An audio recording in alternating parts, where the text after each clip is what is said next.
Et salut à toi, bienvenue dans ce nouvel épisode du podcast Nourris ta santé. Et aujourd'hui, c'est l'épisode numéro 49 dans lequel je vais te parler de comment mieux manger le week-end. Donc, généralement, en fait, il y a deux types de personnes, deux catégories de toute façon.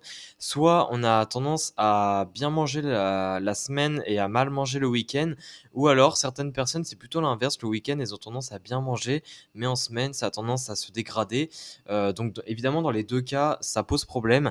Euh, de manière plus ou moins importante, ça dépend évidemment du comportement qu'on a exactement.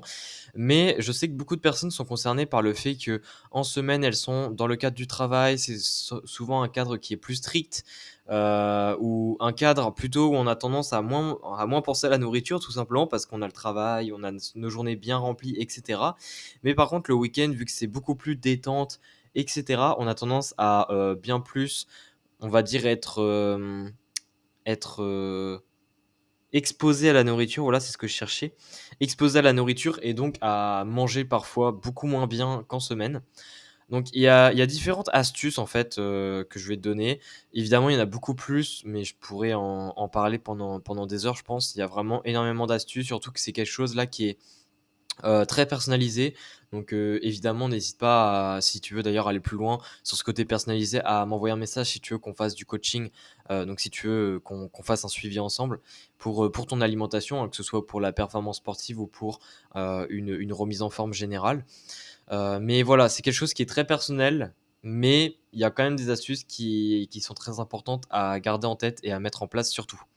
Donc la première chose qui est important à mettre en place, c'est d'avoir des journées prévues. Alors qu'est-ce que je veux dire par là? C'est-à-dire que le week-end, en fait, c'est intéressant. Je dis pas qu'il faut pas se relaxer, hein, c'est pas parce qu'on a prévu des choses qu'on va pas se relaxer justement, mais juste quand on arrive le week-end de se dire, heu, entre guillemets, en quelque sorte: «Je sais ce que je vais faire aujourd'hui». Je sais ce que je vais faire aujourd'hui parce que ça va t'éviter en fait d'être dans des situations où tu t'ennuies littéralement. Tout simplement parce que l'ennui, en fait, c'est la pire chose, une des pires choses pour ce qui est de la nourriture. Parce que quand tu t'ennuies, généralement, sur quoi est-ce que tu te diriges? Tu te diriges vers de la nourriture pour juste t'occuper.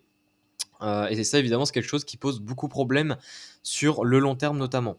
Donc le week-end, même si tu veux te détendre, par exemple, un week-end, hein, tu veux vraiment pas faire grand-chose, prévois au moins juste de ce que tu vas faire. Par exemple, aujourd'hui, je vais regarder, des films, aujourd'hui, je vais sortir faire une balade, enfin bref, il faut que tu aies quand même une idée, plus ou moins, il faut que tu aies une idée un minimum claire dans ta tête de ce que tu vas accomplir durant ce week-end, de ce que tu vas faire, de façon à ce que tu ne te retrouves pas dans des situations où tu es littéralement en train de t'ennuyer et du coup, où ça va t'amener vers de la nourriture très facilement. Donc ça, c'est, le premier gros point. Ensuite, le deuxième point, c'est de tout simplement ne pas avoir des aliments en visuel. Le but, en fait, le week-end, l'une des raisons pourquoi est-ce qu'on mange le plus, le week-end, c'est aussi parce qu'on est, exposé, comme je l'ai dit, à la nourriture bien plus facilement et du coup, pour éviter, enfin, du moins pour diminuer ce problème-là, ce qu'il faut, c'est ne pas, laisser sortir des aliments qui pourraient justement nous intéresser énormément entre nos repas notamment, de laisser sortir, c'est-à-dire, de les voir, en fait, visuellement.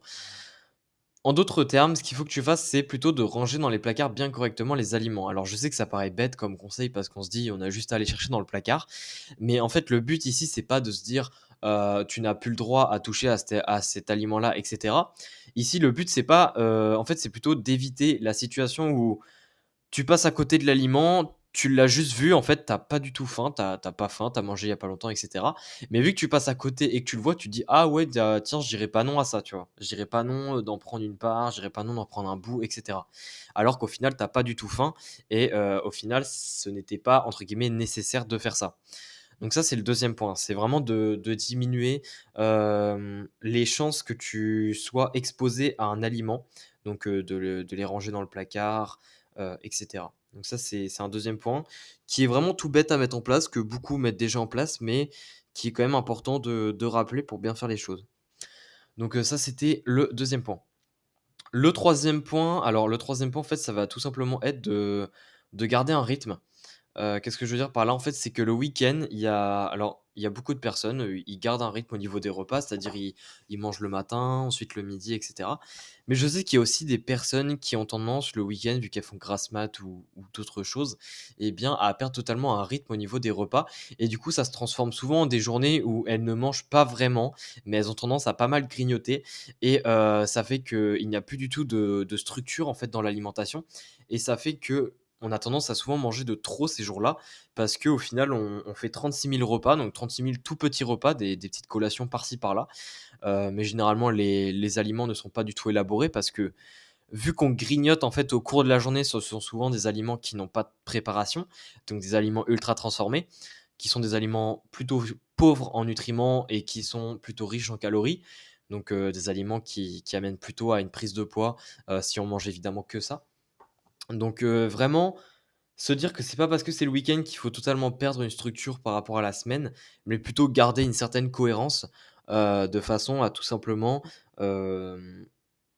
garder un rythme en fait et à ne pas sortir entre guillemets «de la norme» qu'on a commencé à concevoir en quelque sorte. Et enfin, le dernier point, alors ça c'est un point plutôt, en mode, relax. C'est, si il y a parfois des je sais qu'il y a parfois des repas de famille et cetera le week-end, hein, que ce soit des anniversaires, aussi les jours de fête, hein, Noël qui approche très vite. Il faut pas se mettre la pression de se dire: «Oh non, je vais mal manger, oh non, ça va être la catastrophe» et cetera. En fait, il faut se dire que le week-end, il est aussi là pour couper de la semaine et que c'est pas grave si de temps en temps, la journée au niveau de l'alimentation n'est pas similaire à celle de la semaine. Encore une fois, ce qui est super important à comprendre, c'est qu'en nutrition, c'est la régularité qui compte et c'est pas le perfectionnisme. Donc, si tous les je ne sais combien de week-ends, il y a un repas de famille, un anniversaire ou je ne sais quoi où ça fait vraiment un repas pas du tout équilibré, c'est pas grave. Encore une fois, il faut que ça reste quelque chose juste d'occasionnel et que ça ne devienne pas une normalité, en fait. Donc, il faut pas se mettre de pression là-dessus. C'est un rappel simple que je fais ici, mais c'est quand même important de le rappeler, surtout que là, on arrive vers Noël, c'est dans une semaine. Donc, faut rappeler ces choses-là. Faut se dire que un repas de famille, un anniversaire et cetera, c'est fait pour qu'on garde de bons souvenirs et c'est pas fait pour qu'on soit totalement frustré face à la nourriture. Ici, l'alimentation lors des repas de fête, le but, c'est pas de manger bien, dans le sens nutritif, hein. Le but ici, c'est juste de passer un bon moment à table avec ses proches, ses amis et cetera. Donc pas de panique là-dessus, il y a pas de quoi s'inquiéter. Donc voilà, j'ai fait le tour, j'ai donné que 3 conseils, mais c'est déjà 3 conseils qui sont très importants à mettre en place pour pour prendre déjà de bonnes habitudes le week-end. Donc premier conseil, Heu, donc heu, donc 3 conseils, oui, c'est ça. Donc premier conseil, c'est, vraiment le côté ne pas être exposé trop facilement à la nourriture. Donc déjà, bah, ranger toutes les nourritures, heu, qu'on laisse souvent, à vue d'œil, donc les ranger dans les placards pour éviter qu'on saute dessus facilement. Aussi un autre conseil, donc ça c'était le premier que j'avais donné, c'était lui lié à l'ennui, donc c'est-à-dire avoir un week-end où on sait un petit peu ce qu'on va faire pour éviter d'être dans des situations d'ennui qui peuvent poser très vite problème.